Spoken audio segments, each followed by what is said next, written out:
Hello, and welcome to our Raising Fueled Athletes During Puberty free masterclass, where we are going to uncover the three most important habits for growing athletes. Because you have one window to fuel them for max growth, and that's puberty. Thank you for tuning in. Please say hello wherever you are watching this recording. I'm Jackie Williams, your sports nutrition coach. I'm also a mom to three multi-sport growing athletes who happen to be at each stage of the puberty phases. My youngest is a sixth grader who is just now entering those years. He's actually finishing up his football season this week, ready to go right into basketball.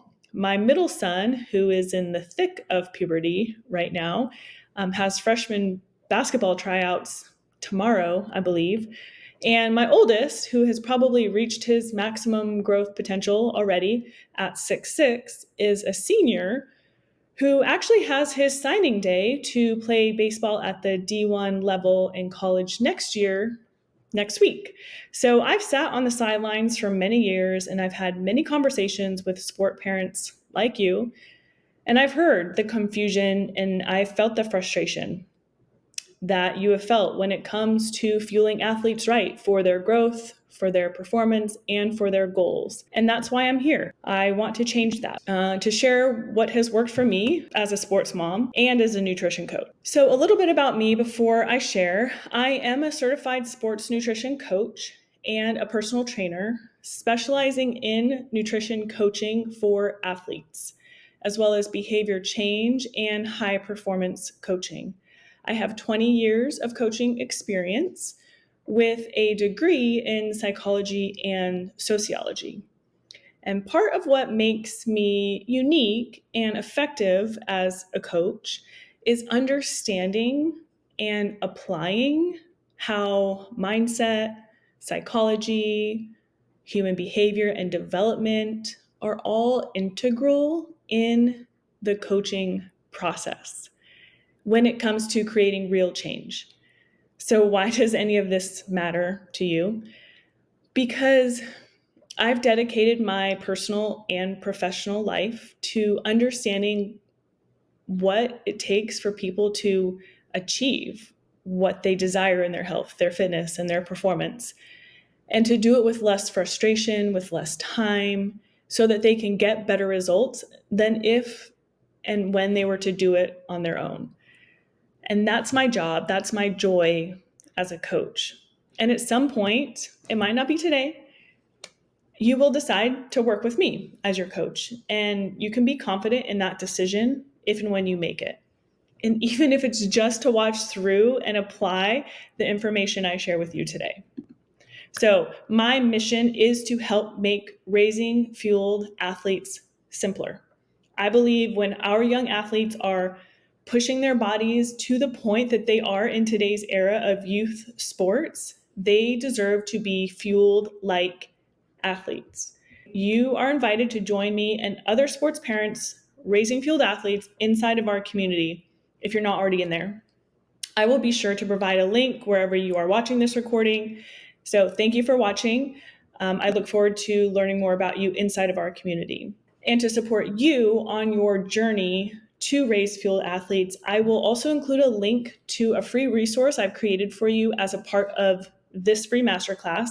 You can download this guide and follow along as I share how to fuel growing athletes during puberty. And if you have any questions or comments or stories, please feel free to share those inside the community or reach out to me personally. Let's get started talking about how to fuel growing athletes during puberty. Today, you will learn what's happening inside your athlete's growing body and why now is the time to help fuel them right. Then we'll talk about how to do so and why that's different than how you might have been fueling them as a child, and how it is different than just a typical sports nutrition advice that you're probably hearing elsewhere. Plus, you'll leave knowing which three habits are key to your athlete's growth. Ultimately, our goal is twofold. First, to raise fueled athletes so that they can reach their full growth potential and so that can spill over and impact their sports performance. and then to support them towards any future goals that they might also have. And then second, to support, educate, and empower you as parents or guardians or coaches in that process, so you can feel confident about your next steps and not confused or overwhelmed about what to do or where to start when it comes to raising fueled athletes at any age, any stage, or any sport. So first, let's talk about what's going on in our athlete's body as they are physically growing. There's 5 total stages of puberty that follow a very specific path of progression with visible physical changes. But of course, this also involves emotional and mental changes, but we're just going to focus on the physical here today. Now, kids will start puberty at different ages and progress through those stages at different rates, and that's largely determined by genetics and race, but there are environmental and nutritional factors that can also impact this. Typically, females are going to begin puberty sooner, between the ages of 8 and 13, and males between the ages of 9 and 14. So let's just take a brief overview of what our athletes might be experiencing during these changes. So first, their brain is just going to send these surges of hormones. We're going to see gonadotrophin releasing hormones stimulate luteinizing and follicle stimulating hormone, which travel to the sex organs and trigger the release of either estrogen or testosterone. And then we're going to see huge increases in human growth hormone and insulin-like growth factor. Now, all of these hormones act like construction managers, and they are going to tell the body where to build, grow, and repair. But they can't do their job without the construction workers, which would be the nutrients found in food, which we'll get to. During this time, adolescents hit what is called their peak height velocity, and this is the period of their fastest their fastest growth in height beyond maybe infancy, where their bones lengthen rapidly and their growth plates are still open. But once growth stops, these plates fuse together into solid bone. And males, on average, are going to grow between 3 to 4 inches per year, or about 13 to 14 inches in total, and reach their peak height when their growth plates close between the ages of 16 to 18. And females typically will grow about 2 to 3 inches per year, or about 10 to 12 inches in total, and reach their peak height, and their bones will close around 14 to 16. Their peak bone mass is also being attained at this point in their life, which can be kind of looked at as their bone bank, on which an individual will draw on for their entire adult life. And most of this, about 40 to 60%, is achieved by late adolescence. And so food that they are getting now during these years are literally determining their lifelong bone health. So that's going to increase the rise in bone building minerals like calcium, vitamin D, phosphorus, magnesium, which I'll speak more directly to. I know that's why you're here. You want to know, how are you supposed to fuel these important growth changes, right? Okay, there's also a lot of big increases in muscle mass, and this is the greatest potential of lean muscle mass building of their entire life as well, especially because of the huge increases in testosterone. So we want them to take advantage of that, but they need a calorie surplus, especially enough protein and carbohydrates on a consistent basis to support their training and their recovery in order to do that. If there's no fuel, there's no muscle. On average, males may gain 15 to 30 pounds of lean mass, so muscle and bone, or more, and that's normal. Females, on the other hand, with a rise in estrogen, it's normal for them to actually start to gain more body fat than they may have had in childhood, which is considered healthy for them as they start to enter those childbearing years. And so this is when we start to see hunger levels start to increase dramatically in order to match those growing bodies' needs. In fact, many males might start to need upwards of 3,000 to 4,000 calories a day just to support their growth. And that's not even factoring in their high levels of activity yet. So, of course, those exact numbers are really going to depend upon many factors. So, we want to make sure if you're looking for specific numbers, you factor in their body weight, activity level, their performance goals or body composition goals on top of other things. So you can't just guess at their actual number. That's really something you want to dial in on a more individual basis. Now, their blood volume is also going to be increasing during puberty, and more red blood cells are going to be created in order to accommodate this blood volume increase.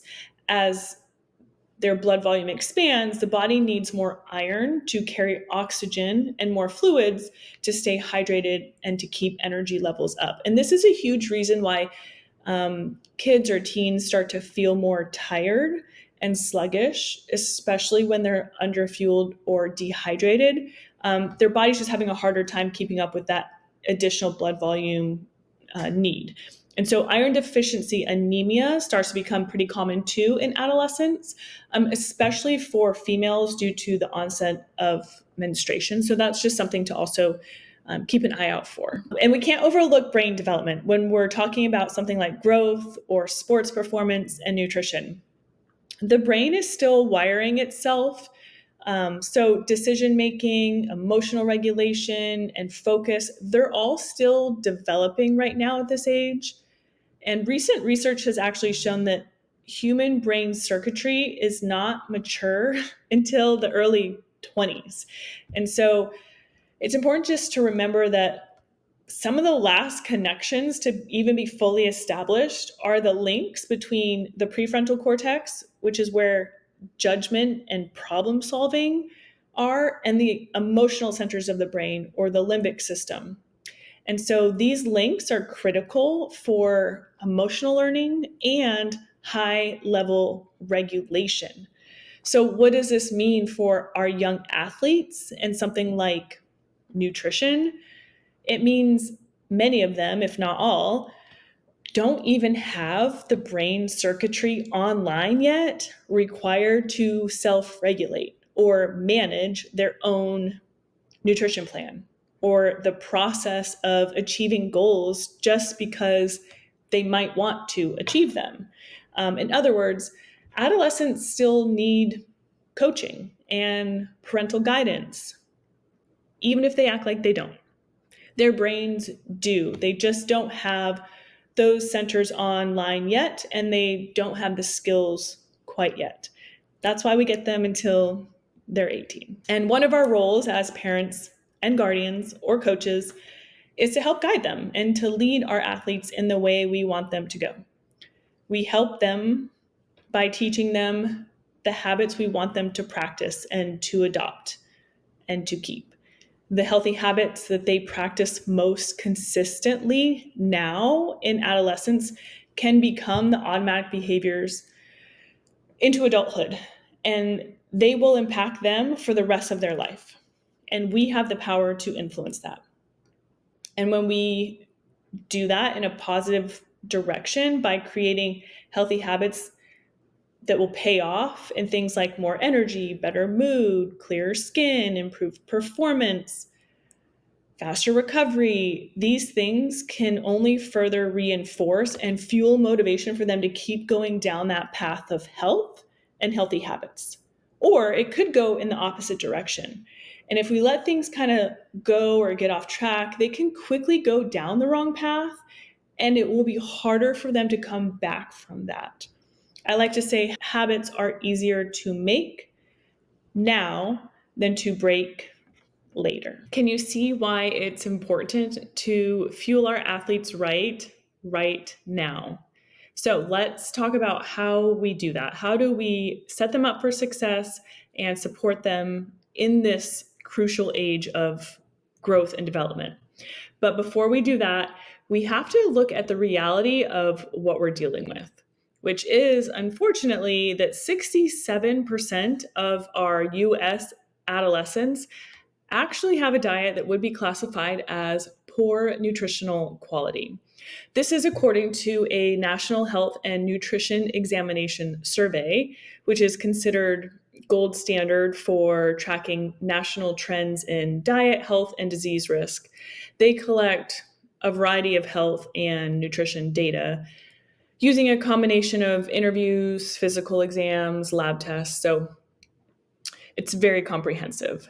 And then, according to another report, based on the 2017-2018 data and the Healthy Eating Index of 2015, adolescents aged 14 through 18 had what is called a low average Healthy Eating Index score of 49 out of 100, which is well below the minimum score of 80, which is thought to indicate a diet associated with good health. What is a poor quality diet? It really just implies that they are either not getting enough nutrients or they're getting an excessive intake of food that's still less nutritious. In other words, they're eating high calories typically, but low nutrients. Many of the foods that our kids know and love, right? Like hamburgers, French fries, pizza, fried chicken. These are all part of our standard American diet, also noted as the SAD diet by the National Institutes of Health. And this is linked to poor adolescent health due to the fact that it's low in fruits and vegetables and whole grains, and high in ultra processed, high fat, refined carbs, high sugar, high sodium foods. And we know that these foods are linked to poor health, and that doesn't change. That fact doesn't change just because they're kids. So, yes, while they're kids and they might have a high or fast metabolism, these foods are still not healthy for them. So I think it's important to just keep that in the back of our mind. That's not to say that they can't ever have these foods or, these are off limits for them. Of course not. They can. It's just that we want to be mindful of how much they're having and when it becomes a problem. And that's when this is the bulk of their diet and it starts to crowd out the more nutritious foods. But I do want to address the other side of this fueling spectrum because I know, or at least I hope, some of you are out there thinking we're already eating healthy. And so the problems of a poor nutritional diet might not be of a concern to you. But this is a common mistake a lot of well-intentioned parents make because their athletes, as they move from childhood through puberty into adolescence. And that's simply because sometimes, even with healthy foods, it can be hard to keep up with the growing energy demands of our growing athletes. Because typically, healthier foods are more nutrient dense, which is great, but they aren't typically high in calories, right?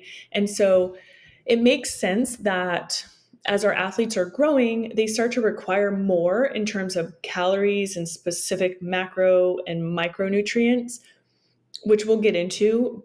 But even our healthy eaters often end up under-fueled simply because they're not eating enough of the right nutrients on a consistent enough basis to keep up with the amount of energy that they are expending each day between their growth and their physical performance demands. And so this can very quickly end up in what we call a negative energy balance. And even the most modest shortfalls in total calories or key nutrients can add up over time, especially in their high growth phases.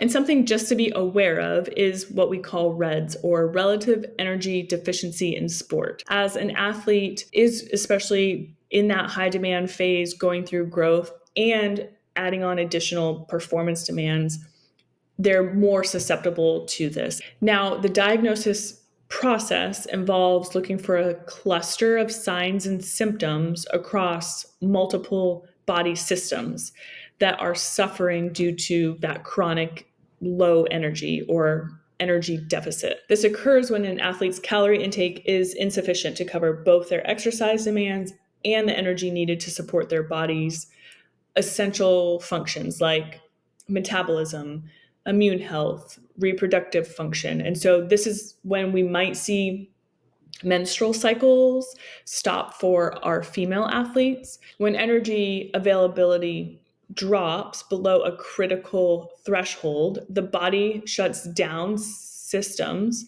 not essential for immediate survival, leading to the severe health consequences of REDS. And so we just want to be on the lookout for any of these common signs or symptoms, just to be aware of them, especially as our athletes are trying to fuel for both growth and their performance demands. So hopefully you can see where consistency of a habit, a fuel plan, or a system can become an important way for parents or coaches to help overcome these problems. So let's turn our focus to the 3 most important habits for fueled athletes during puberty, the first of which we'll spend the most time discussing, which is to eat well. Eating well as a fueled athlete means to eat enough of the right nutrients. Because puberty is a high demand season for change, growth, energy, and focus as athletes grow mentally and physically while under performance demands, we just want to make sure that we are eating enough of the right nutrients. And that's going to include both our macro and micronutrients, which we will discuss. So as we look at this first habit to eat well, we're going to look at it in 2 parts. And first are our macronutrients. These are the nutrients needed in large quantities that account for calories and give athletes energy to grow and think, perform, and function. Micronutrients are needed in small amounts, but are essential for the body's functions on a cellular level. And these are going to be especially important for proper growth and overall health. Now, there are 3 types of macronutrients, and each play a different role. All of them are important to a fueled athlete's body. First are lean proteins, which support their rapid muscle growth and tissue growth.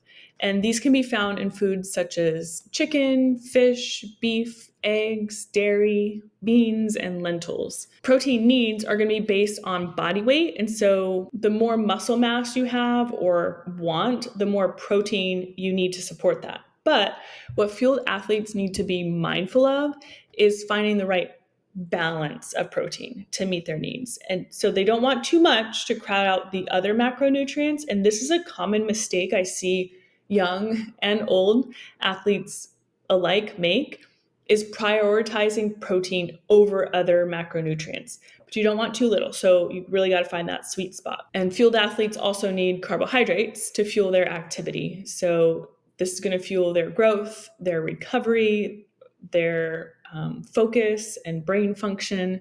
You can find carbohydrates in whole grains like rice, oats, pasta, breads, and all sugars, as well as fruits and vegetables. Now, 40 to 60% of a fueled athlete's diet should consist of carbohydrates, and this macronutrient is going to be the most variable depending upon their activity level. So that's going to change based on the intensity, the frequency, and the duration of their activity. So the best plans for fueling an athlete ideally are going to match their carbohydrate intake directly to their performance demands. So protein's going to match it to their body mass, their lean mass specifically. Carbohydrate's going to match it to their activity level. Healthy fats, which we can't forget, are crucial for hormone production and brain development. And then they're also going to be super important for skin health and proper absorption of vitamins and minerals. So healthy fats are found in foods like avocado, nuts, seeds, fatty fish, coconut, olive oil, and they should make up about 25 to 35% of an athlete's total calories. And vegetables are technically not a macronutrient, but I like to include them here with our macro conversation because when I teach building or composing macro balanced meals, I want fueled athletes to include vegetables in addition to another carbohydrate on their plate for a couple reasons. First, generally speaking, unless we're talking about like starchy vegetables, most veggies don't really have the carb load that I want my fueled athletes to get as a part of their macro portion. So I want it to be in addition to their other carbohydrate. And then second, vegetables are especially beneficial to athletes who are pushing their bodies because they're creating even more inflammation and oxidative stress than the average person.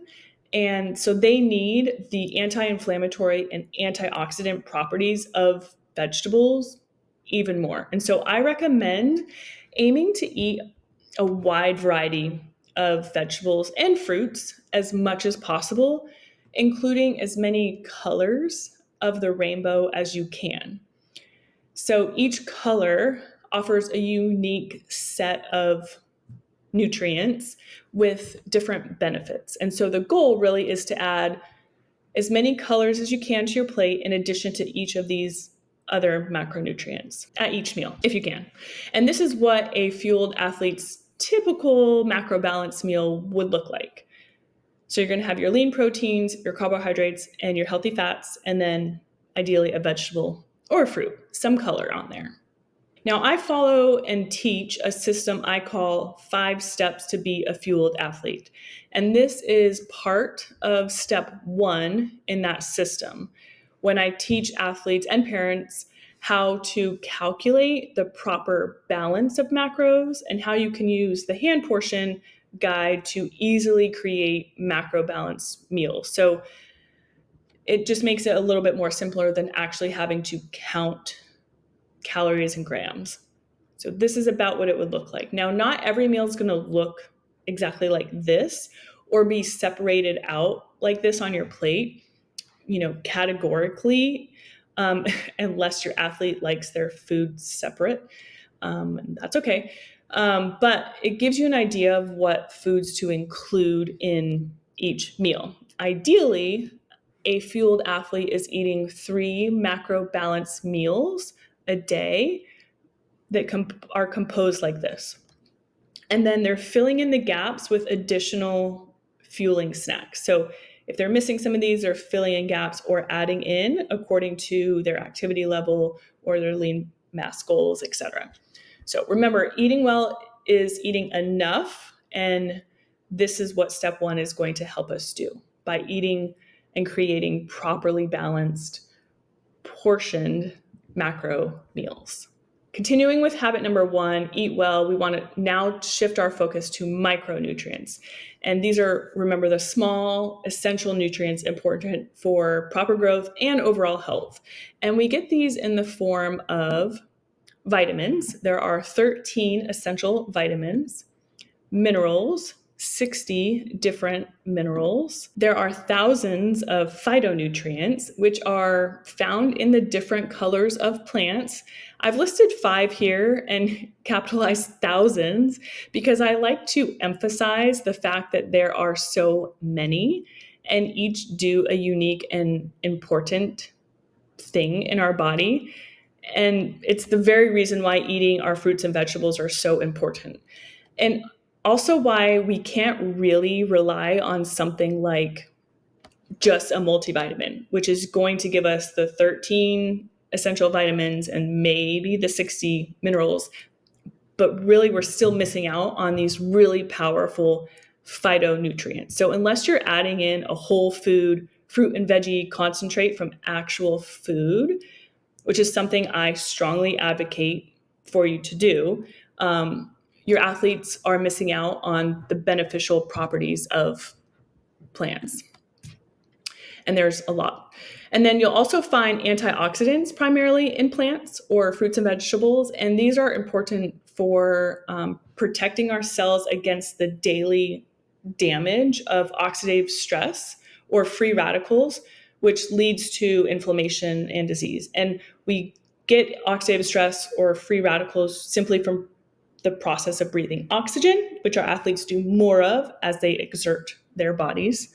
So they greatly need antioxidants. And finally, we have our omega fatty acids, which are healthy fats that are essential nutrients for our body and help things like combat inflammation, improve exercise recovery, ease muscle soreness, boost blood and oxygen flow, increase joint flexibility, improve brain function, skin, and sleep. And so these are especially beneficial for our fueled athletes. These are all the micronutrients that keep our young bodies functioning optimally and promote health. And while we do need them in small amounts, when we don't have enough of these essential nutrients, this can result in what we call a micronutrient inadequacy, which just means a low enough dietary intake that can result in an increase in long-term disease risk.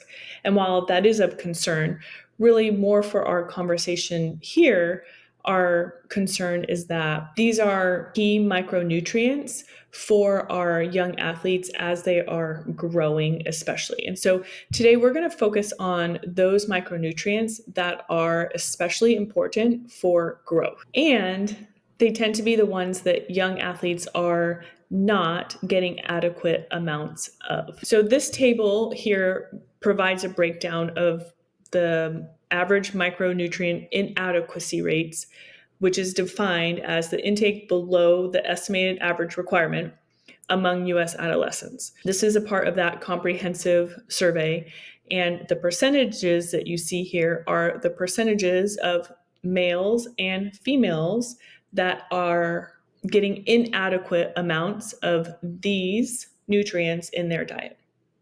And so if you take a closer look at these numbers, you can see that they are quite high. But just to be clear, this is an inadequate daily nutrient intake, not a true deficiency, which they're two very distinct, different things. But regardless, these are pretty alarming numbers, especially when we know that our adolescents are in such a critical growth phase of their life.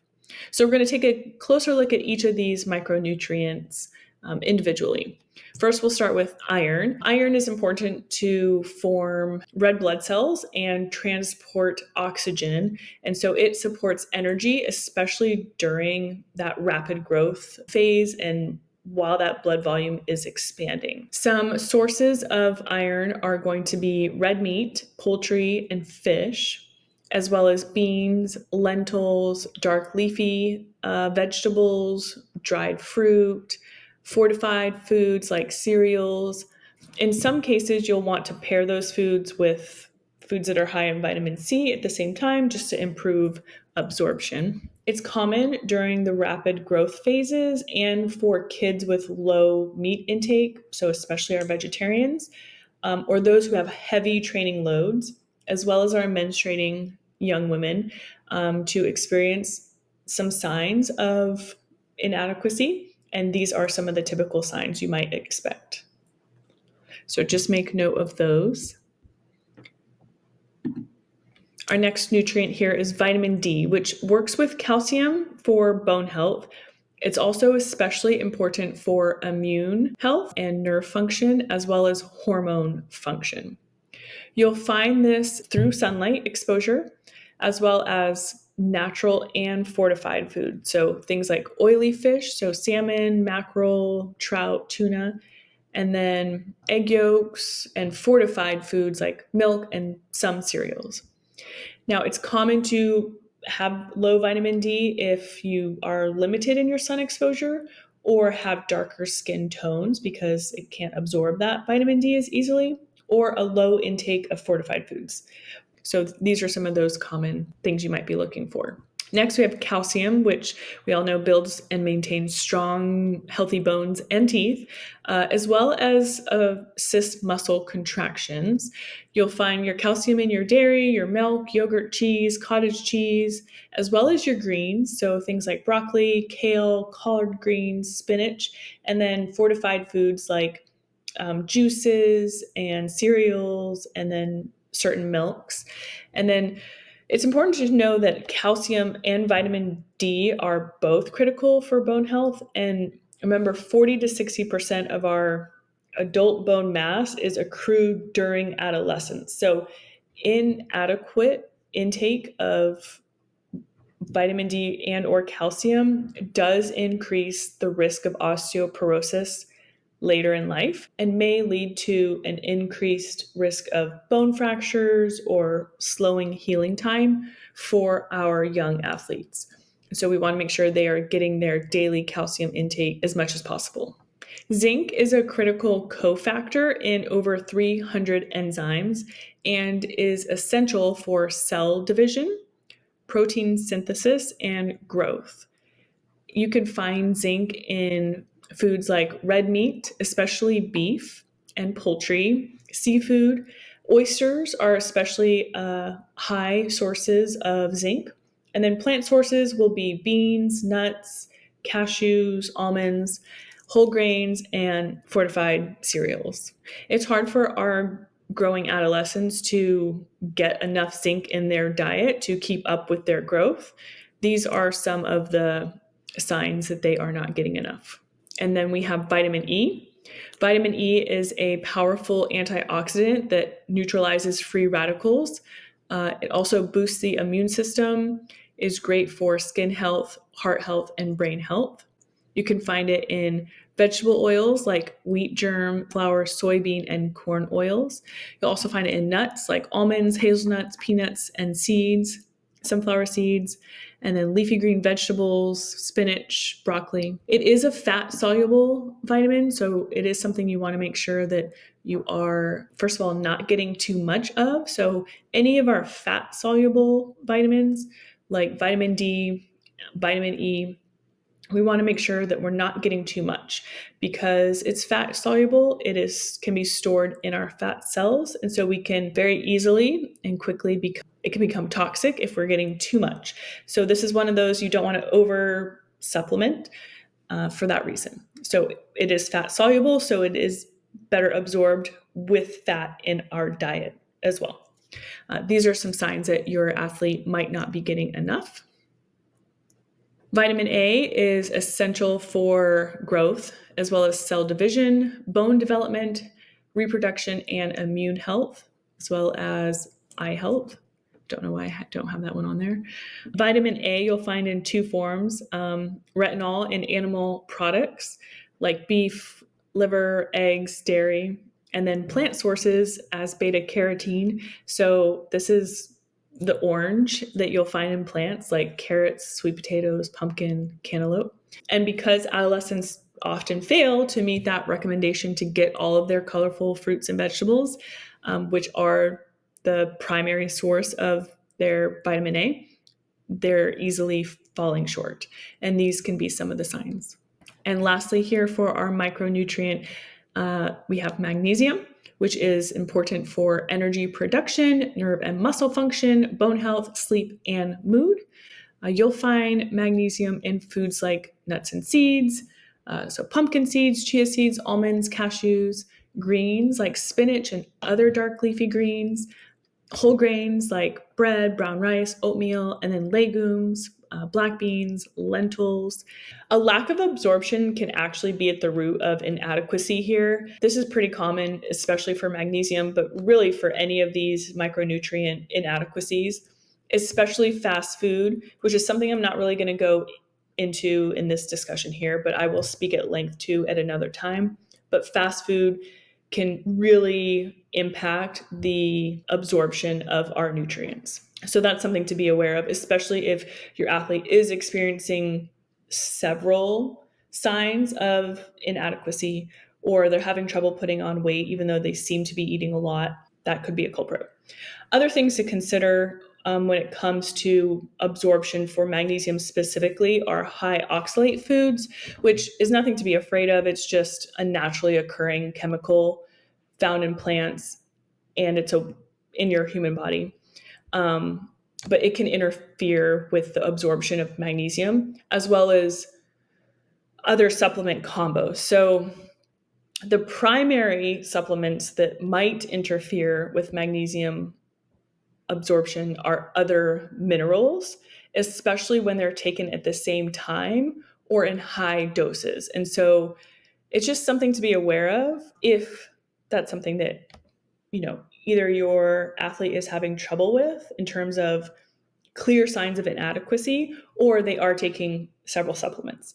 Really, the best course of action is to always discuss your supplement regimen or your medication regimen with a professional who understands supplements and just get more individualized advice.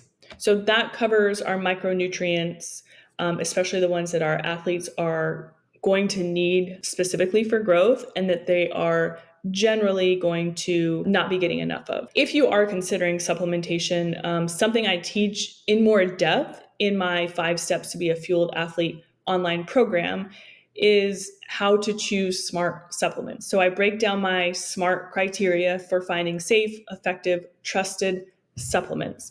And so if and when there is a clear need to bridge nutritional gaps in a fueled athlete's diet, I always take a food first approach. But when there is a clear need to better support their growth, their performance, their recovery, their overall health, we want to make sure that we are making smart choices. So that's something I do teach. You can find my Fueled Athlete's Guide to Supplements in the classroom tab inside of our community, or you can learn more on my website. All right, let's move on to habit number 2. The good news is the following 2 habits are much more straightforward, but that doesn't make them any less important. Now, when we're talking about hydration, the increased physical and hormonal changes increase the body's fluid needs. This affects the growth, concentration, energy, and mood of our athletes. And sweat rates can also increase significantly, especially during physical activity, making athletes particularly vulnerable to dehydration and related issues like heat illness or poor performance. So we just want to make sure that our athletes have a good habit of hydration. A good goal is plus 16 to 24 ounces per hour of exertion.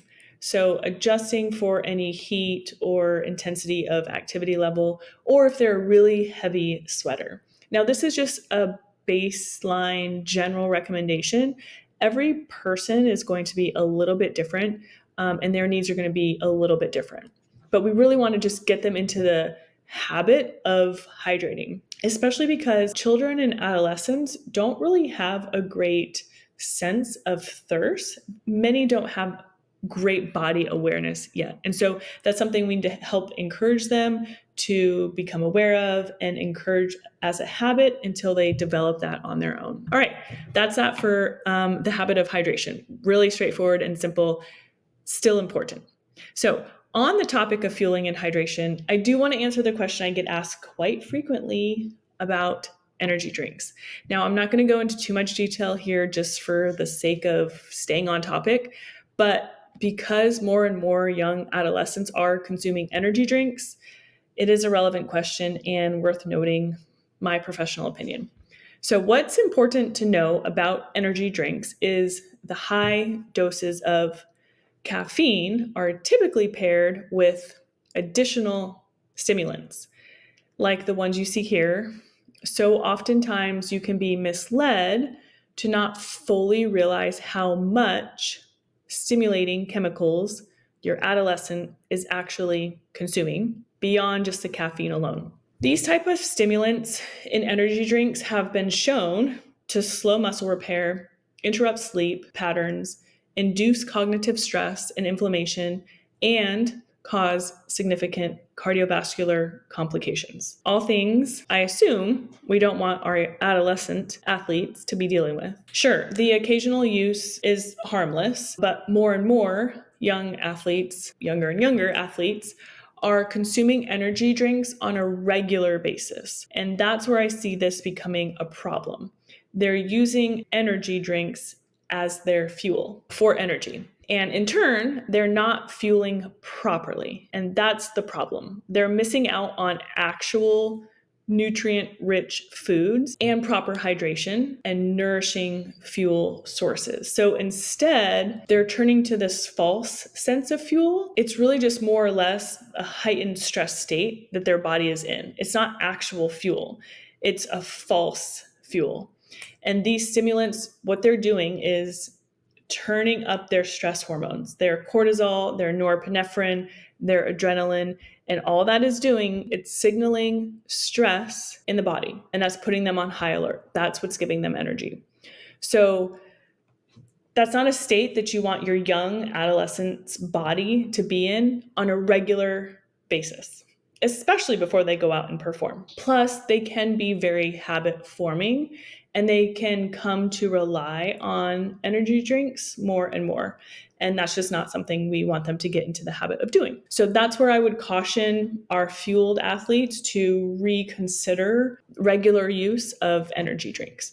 Not only that, it can really interrupt their sleep patterns. And that's what we're going to talk about here in habit number 3 is fueling properly by following the first 2 steps of eating well and hydrating comes into play during sleep because that's when they grow. They literally grow when they sleep.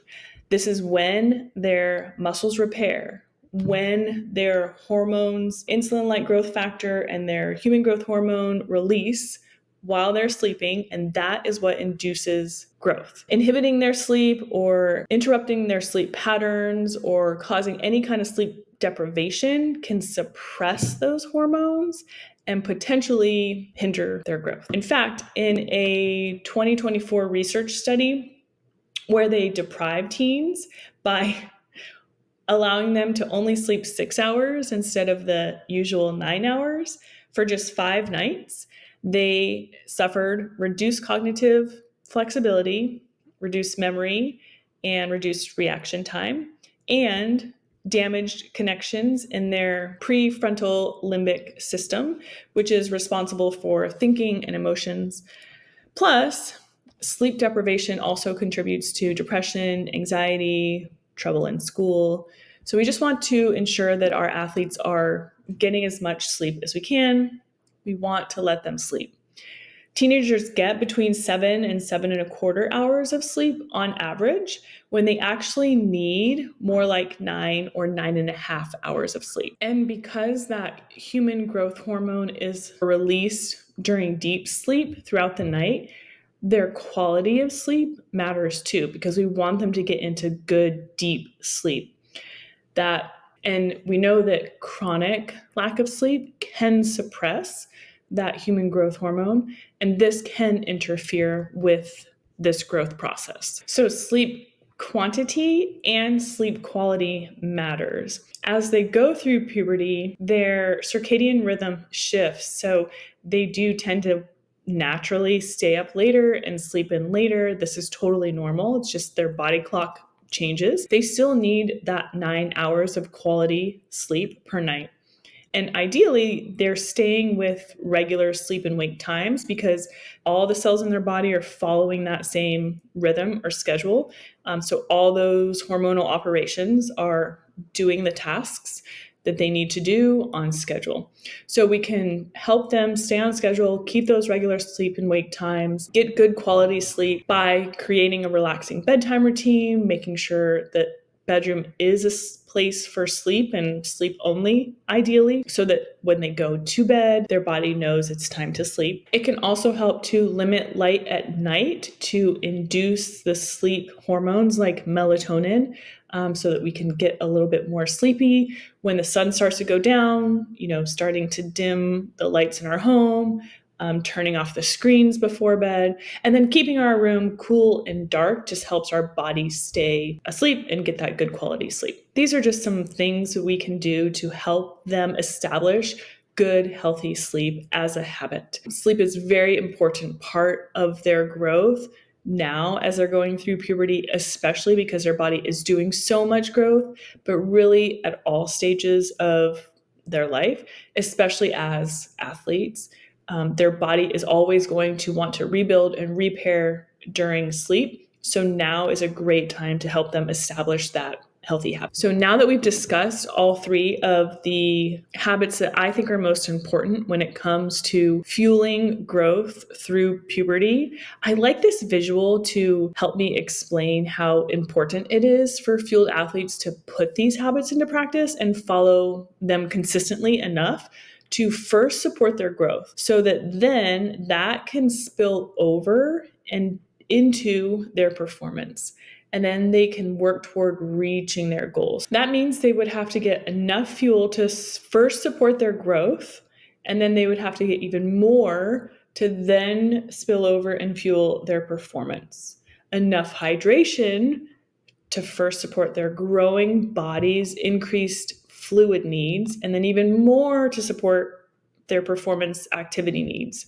Enough sleep to support their growth, and then probably even more to support their recovery from their performance and training demands.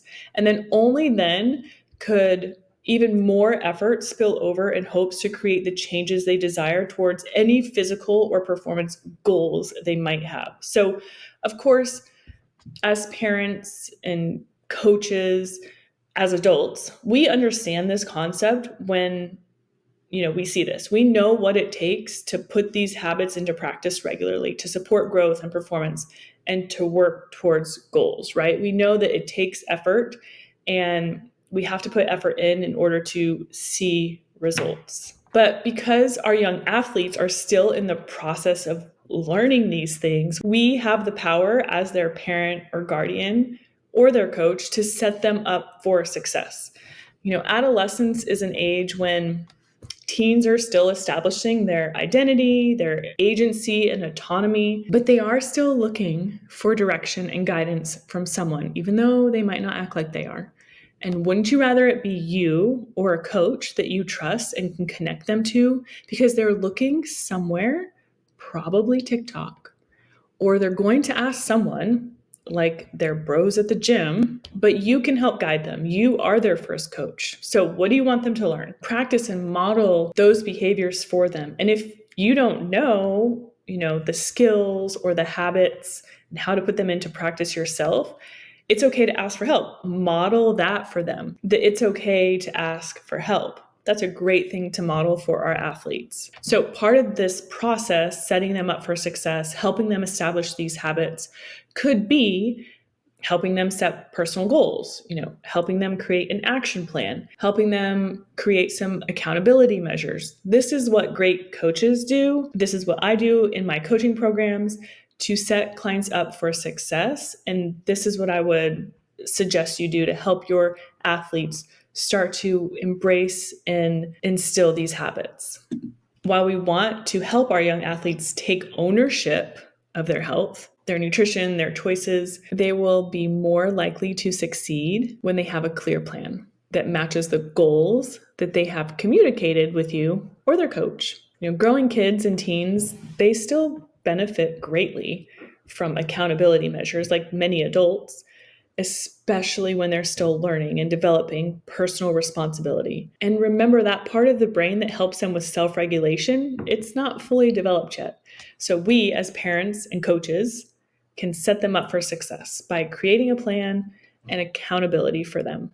You can absolutely do this, and you can do it alone, or you can have support and a plan, and I can help you do that. Now that you know what needs to happen for your athlete to properly fuel their growth, their performance, and their goals during puberty and beyond, at this point, you really have two options. Option one, you can take what you learned today and you can try and figure it out on your own. And honestly, that's what most parents do.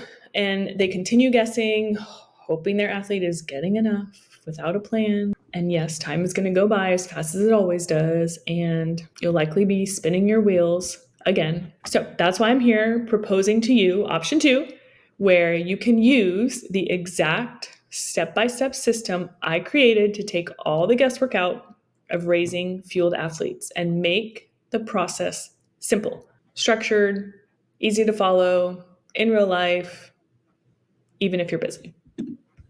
So if you're open to learning about option two, then let me introduce you to 5 steps to be a fueled athlete, a step-by-step system to fuel your athlete when their body needs it most. So it's an online program.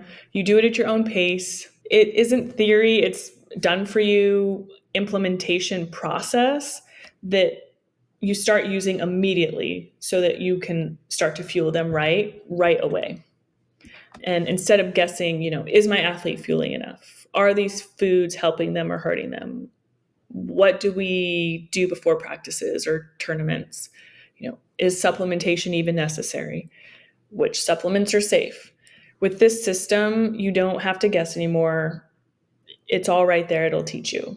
And what makes it different is steps 1 through 3, we build the foundation of daily fueling. So where the focus really should be for these growing athletes is in their day-to-day fueling habits, what we just barely touched on today. Step 1, you'll know exactly how much protein, carbs, healthy fats your athlete needs without tracking apps or weighing food.